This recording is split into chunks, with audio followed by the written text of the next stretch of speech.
हम पूजा पाठ करते हैं पूरे दिल से, बट महाराज जी कभी कभी विश्वास आप हमें बताओ, अभी खेती बोओगे तो आज ही रोटी दाल उसकी पालोगे क्या? किसका प्रश्न है? अभी खेती बोओगे, गेहूं बोओगे तो आज ही रोटी बना लोगे क्या उसकी? कितनी पूजा पाठ करते हो, कितना जप करते हो, कितना ध्यान करते हो, लेकिन पीछे जन्मों के जो किए हुए पाप कर्म है उनका जो बनकर प्रारब्ध है उसको कौन भोगेगा? पीछे की फसल अभी खाओ और अभी की फसल आगे मिलेगी। संत महात्माओं की तुलना में तुम कितना भजन करते हो? तुम्हारे पास तो और भी कर्तव्य कर्म है और भी व्यवहार है, हमारे पास तो एक ही कर्तव्य कर्म है, केवल भजन। तो हमें भोगना पड़ रहा है, तो तुम्हें भोगना नहीं पड़ेगा। अगरबत्ती धूप बत्ती लगाती हो, इससे तुम्हें भगवान में अश्रद्धा हो जाती है, तो भगवान को नौकर समझा है क्या? फिर अश्रद्धा क्यों? अश्रद्धा शब्द क्यों? श्रद्धा नहीं है, पर मेरा प्रश्न ये है कि जो आने वाली युवा पीढ़ी है, जो बच्चे हैं, जो देखते हैं, तो उनका विश्वास। हाँ, आने वाली युवा पीढ़ी गर्लफ्रेंड बनावे, बॉयफ्रेंड बनावे, जहर जैसे व्यसन करे, गंदे आचरण करे, भगवान पर श्रद्धा करे, तो नरक जाओ, दुर्गति भोगो। अगरबत्ती लगाने से हमारा प्रारब्ध बदल जाएगा? इतनी बड़ी तपस्या है, पाप किए हो तूफान जैसा, पहाड़ जैसा, और अगरबत्ती के धुआं से पहाड़ उड़ाना चाहती है, उड़ जाएगा क्या? पाप करते समय सोचते हैं भ्रूण हत्या, गर्भ हत्या, बलात्कार, चोरी चोरी, नाना प्रकार के पाप करोगे, जब वो फलीभूत होंगे तब श्रद्धा करो भगवान पे, अश्रद्धा करो, भोगना पड़ेगा तुम्हें। अगरबत्ती लगाओ चाहे धूप बत्ती लगाओ, अवश्य में भोक्तव्यम कृतम कर्म शुभाशुभम। समझ में आ रहा है ना? यह इतना भजन करो कि अपने प्रारब्ध को विध्वंस कर दो, तब देखो।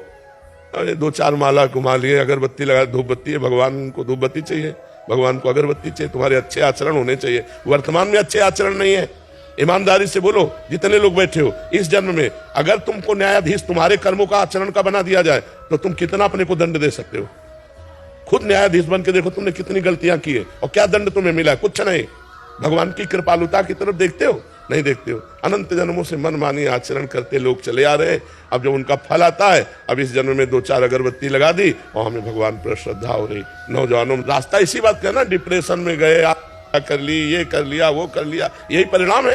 अश्रद्धा का परिणाम यही है। तुम अपने आचरणों को ना देखो, भगवान को देखो। तुम चाहो कि हमें खूब पाप कर्म करे और इसके बाद जो है हमें भगवान आकर गले लगा ले, ऐसा होगा क्या? महाराज जी ये प्रश्न इन्हीं का नहीं है, ये क्या आजकल क्या हो गया महाराज जी, अनुष्ठान नाम जप और कोई भी साधना नहीं है। बट जैसे मंदिर गए, मेरा पास हो जाओ हे प्रभु, हम पास हो जाऊं, पास नहीं हुए तो भगवान ने पास नहीं किया। पढ़ाई मत करो, भगवान पास कर दे। मैंने मांगा कि मेरा बच्चा ठीक हो जाए, ठीक नहीं हुआ तो अश्रद्धा हो गई भगवान से। क्या फर्क पड़ता है? आकाश के ऊपर थूको, कोई फर्क पड़ता है क्या? तुम्हारे मुंह पे चिट्ठियां पड़ेगी आके, भगवान आकाश के समान महान है, उनको क्या फर्क पड़ता? उन्होंने देखो, उन्होंने आपको खेती दे दी, आपको बीज दे दिया, अब आप जो बोओगे वो आपको काटना होगा। आपने पसंद किया बम्बूल, तो बम्बूल जगेगा उसमें बोया जो आपने। दागछुआरा बोओगे तो दागछुआरा, बोते हो बम्बूल, चाहते हो दागछुआरा, ये कैसे मिलेगा? विचार करके देखो। करते हो गंदे आचरण, चाहते हो उत्तम फल। हर कार्य की सफलता उत्तम आचरण से होती है, ध्यान रखना। अगर आपका पूर्व प्रारब्ध बिगड़ा हुआ है, इस समय उत्तम आचरण करने पर भी आपकी हार होगी, क्योंकि वो पूर्व का पाप आपको परास्त करेगा।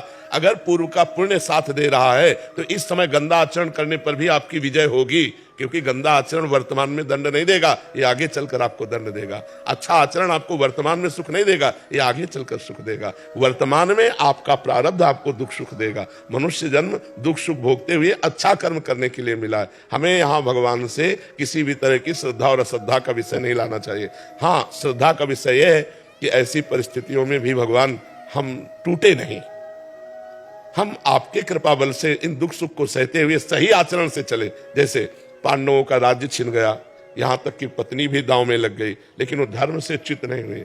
12 वर्ष का वनवास, 1 वर्ष का अज्ञातवास, लेकिन धर्म से च्युत नहीं हुए। ये भगवान की कृपा। उन्होंने कभी भगवान को नहीं कोसा।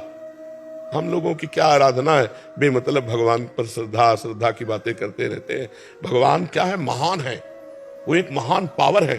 आप अब देखो, बिजली को गाली दो, कनेक्शन सही हो ना, आपके बोर्ड में बिजली आ रही है, आपने 2 तार ऐसे लगाए और वो कनेक्शन सही नहीं हुआ, अब ऑन ऑफ करते रहो, बल्ब सही है, तार भी सही है, प्लग भी सही है, बोर्ड में बिजली है, लेकिन वो ऑन नहीं होगी, जलेगी नहीं। क्यों? कनेक्शन सही नहीं। वो पावर है, परमात्मा पावर है, उससे सही कनेक्शन करो। सही आचरणों के द्वारा पवित्र भोजन, पवित्र आचरण, पवित्र विचार, पवित्र नाम जप करते हुए, तो देखो आपके अंदर पावर आ जाएगा। बड़े से बड़े दुख को मुस्कुराकर सहोगे और जय बोलोगे, अश्रद्धा नहीं होगी, जय बोलोगे। देखो ठाकुर हरिदास जी चैतन्य महाप्रभु के परिकर में हरे कृष्ण 3 लाख नाम जप करते हैं। यवन बादशाह को काजियों ने भर दिया तो उनको बंदी बना लिया गया और कहा गया कि आप यवन कुल में जन्मे हो, तो उनको सजा दी गई 22 बाजारों में कोड़े मार मार करके उनको मृत्यु दंड। कोड़ा जब लगता तो कहते हरि बोल जय हो प्रभु आपकी। यह भक्ति, यह भक्ति। हरे कृष्ण बोल रहे हैं, भगवान का नाम जब कोई अपराध है और दंड उसका क्या है, 22 बाजारों में मार कोड़े मृत्यु दंड। लेकिन हरि बोल, जब जल्लाद कहते हरि बोल कहता है तो मुस्कुरा देते, तूने भी हरि बोल कहा ना, तेरा भी कल्याण हो जाएगा। जो वास्तविक भगवान के पावर से जुड़ गए हैं, देखो ये है पावर। प्रहलाद जी को आग में रखा जा रहा है, जय श्री हरि। ये हमारी क्या है, हमारी छोटी सी बात नहीं बनी, हमारे कर्म के अनुसार तो हम भगवान पर श्रद्धा कर ले। ये नौजवानों की आज जो बुद्धि बिगड़ रही ना, ये अश्रद्धा के कारण ही तो बिगड़ रही। अगर वो श्रद्धा करके माता पिता के चरण छूते, श्रद्धा करके अध्यात्म को स्वीकार करते, तो ना तो व्यभिचार में जाते, ना व्यसन में जाते, अपनी पढ़ाई को पढ़ते, अपने कर्तव्य को पूरा करते, अच्छे नंबर लाते। भाई अपने चैप्टर में बुद्धि तभी लगेगी जब हमारी बुद्धि शुद्ध होगी, एकाग्र होगी। अब व्यभिचारी की बुद्धि शुद्ध होगी क्या, अपवित्र बुद्धि। व्यभिचारी की बुद्धि एकाग्र होगी क्या, नहीं चंचल बुद्धि। व्यभिचारी की बुद्धि व्यसन रहित होगी क्या, नहीं नशेबाज। तो नशेबाज, व्यभिचारी और चंचल बुद्धि वाला किसी भी चैप्टर को कंठस्थ नहीं कर सकता, किसी भी विषय में सफल नहीं हो सकता। ये लोग कैसी बातें करते हैं, भगवान पर श्रद्धा नहीं, ऐसे नहीं चला जाता। ब्रह्मचर्य से रहो, पवित्र आचरण करो, पवित्र भोजन करो, एकाग्रता पूर्वक पढ़ाई पढ़ो, हर विषय में पास हो जाओगे, हर विषय में पास हो जाओगे। तुम्हारे ग्रंथ तो इतने, हमारे ग्रंथ तो इतने मोटे मोटे हैं और सूक्ष्म विषय है, तुम्हारा तो स्थूल विषय है। यही राष्ट्र का विषय होगा, विश्व का विषय होगा, हमारा विश्वात्मा का विषय है, विश्व से अलग विषय है।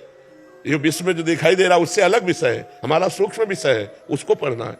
अब ब्रह्मचर्य नहीं रहोगे तो बुद्धि शुद्ध नहीं रहेगी। आहार गलत करोगे, बुद्धि से। अब आजकल के नए नए बच्चे वो क्या कहते हैं, वो जो सेवई जैसा होता है, हाँ लूडन, ये हार रह गए हैं, नहीं रह गए। 1 किलो मठा और 4 रोटी और उसमें हरी धनिया का नमक मिला खाओ, दंड बैठक मारे तो समझ में आवे नहीं।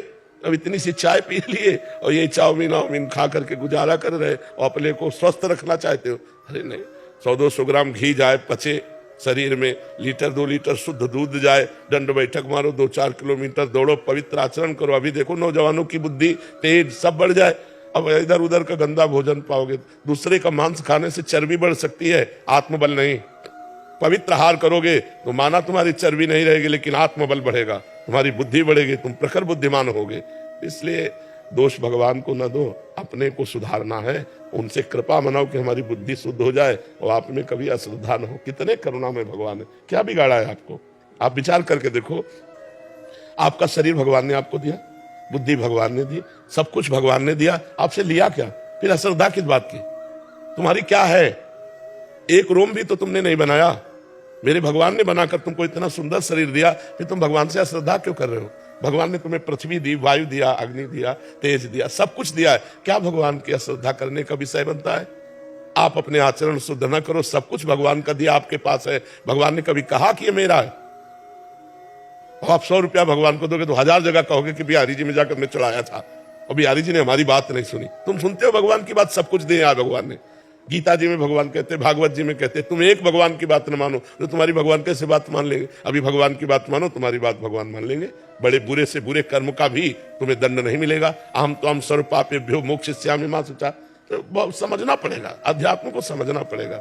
जैसा बोओगे वैसा काटना पड़ेगा। ऐसे ऐसे लोगों से पाप बन रहे जिसे समझते नहीं पाप है। पहले किया व्यभिचार और जब गर्भ रह गया तो बच्चे को झाड़ियों में फेंक दिया, कूड़े दाने में फेंक दिया। कितनी बच्चे बच्चियां ऐसे मिलते हैं जो कूड़े दानों में मिल रहे। तो मान लो जैसे गृहस्थी में भी है तो भ्रूण हत्या, गर्भपात, ये सब कितने भयानक भयानक पाप है। कोई बिरला ऐसी होगी, खुली बात कह रहा हूं, कोई बिरला ऐसी मां बहन होगी जो गर्भपात न कराए, अब फिर उसका दंड। गर्भस्थ शिशु की हत्या बहुत बड़ा पाप है। इसको कौन मान रहा है? गृहस्थ कौन मान रहा है? तो फिर दंड जब मिलेगा तब। अब बोले भगवान पे अश्रद्धा होगी तो करो अश्रद्धा, उनको क्या फर्क पड़ता है? अवश्य में भोक्तव्यम कृतम कर्म शुभाशुभम। नहीं, बचपन से लेकर के अभी तक बताओ, धर्म विरुद्ध आचरण किए कि नहीं किए? गर्भ हत्या की कि नहीं की? चाहे पुरुष हो चाहे स्त्री, धर्म विरुद्ध आचरण सब करते हैं, तो उनका फल नहीं भोगना पड़ेगा? बाद में कहो कि हम मंदिर में जाके कहते कि भगवान मेरी बात सुन लो। कैसे सुन लेंगे? तुमने भगवान की बात सुनी? भगवान जब कह रहे हैं कि 25 वर्ष तक ब्रह्मचर्य रहो, फिर जब ब्याह हो जाए, पाणी ग्रहण हो जाए, जय वर्ष में, तो गृहस्थी धर्म में फिर अपने ब्रह्मचर्य को तोड़ो। कौन रह रहा है? सबसे पहला आश्रम सबका है ब्रह्मचर्य, फिर गृहस्थ, फिर वानप्रस्थ, फिर सन्यास। कोई चल रहा है? भी उठ के खड़े होना नहीं आता, बॉयफ्रेंड हो गए। हाँ, उठ के खड़े होना नहीं आता, बॉयफ्रेंड हो गए, गर्लफ्रेंड हो गए। अब ये बच्चे बर्बाद हो जाएंगे कि नहीं हो जाएंगे? जिनका उद्देश्य ही अभी पक्का नहीं बन पाया, पढ़ाई लिखाई में जहां माइंड लगना चाहिए वहां गंदी बातों में माइंड लग गया। अब कैसे? अब इसके बाद तो हे भगवान, हे दुर्गा देवी, हे भैरव बाबा तो फिर अब इसमें कोई सुनने वाला नहीं। तुमने सुना नहीं तो फिर वो तुम्हारी नहीं सुनेंगे। 1 किलो लड्डू भी चढ़ाएंगे, वो भी गए। तो अनंत ब्रह्मांडों को भगवान भोजन दे रहे हैं, पशु पक्षी सबको भगवान दे रहे हैं, या तुम उनको किलो 2 किलो लड्डू से फुसलाना चाहते हैं? महाराज जी ऐसे ही हो गया है आज। देखो, एक चुल्लू पानी में वो फुसल जाने वाले हैं, एक तुलसी दल में फुसल जाने वाले हैं, पर ईमानदार के हाथ से। बेईमान के हाथ से करोड़ों का भोग लगाया दुर्योधन ने, महल में करोड़ों की भोग की व्यवस्था अरबों की थी। भगवान देखा भी नहीं, और विदुरानी के हाथ के केले के छिलके पाए जाके तुरंत, घंटा 2 घंटा नहीं, वहां से हटने के बाद सीधे विदुरानी के घर गए। दुर्योधन से कहा मुझे भूख नहीं है, और वहां जाके कहा भूख लगी लाओ, और वो ऐसी प्रेम में बावरी कि गूदा फेंक रही, छिलका दे रही, महाराज छिलका खा रहे, वाह वाह। देखो, ये अखिल कोटि ब्रह्मांडों का मालिक है, अरबों का भोग व्यवस्था किए दुर्योधन, भगवान ने देखा भी नहीं, और विदुरानी के हाथ के छिलके पा रहे हैं। कैसे? वो तो चुल्लू भर जल में रीझ जाने, पत्रम पुष्पम फलम तोयम ये में भक्ता प्रेक्षति। भगवान को यार वैभव चाहिए, सारा वैभव तो उन्हीं का है, सोने की खान चांदी की खान सब पृथ्वी में उन्हीं का है। उनको 100-200 ग्राम सोना या 100-200 ग्राम लड्डू पेड़ा इससे रिझाया जा सकता है क्या? वो हमारे पिता, हमारे स्वामी, हमारे मालिक है, उनको हम क्या रिझा सकते हैं? हम तो अधिकार पूर्वक कह सकते हैं कि आपको ये काम बनाना होगा। कब? जब हम उनकी आज्ञा पे चलेंगे। जैसे अपने आप पापा की 10 बात मानते हो, तो एक बात तो मनवा ही सकते हो आप। पापा की 1 को न मानो, 10 अपनी मनवाना चाहो तो थपड़ी आ जाओगे। नहीं तो भगवान की हम बात एक नहीं मान रहे, और भगवान से हम अपनी सब बात मनवाना चाहते हैं। यार इतने कमजोर भगवान नहीं है। फिर माया आपको पीट देगी।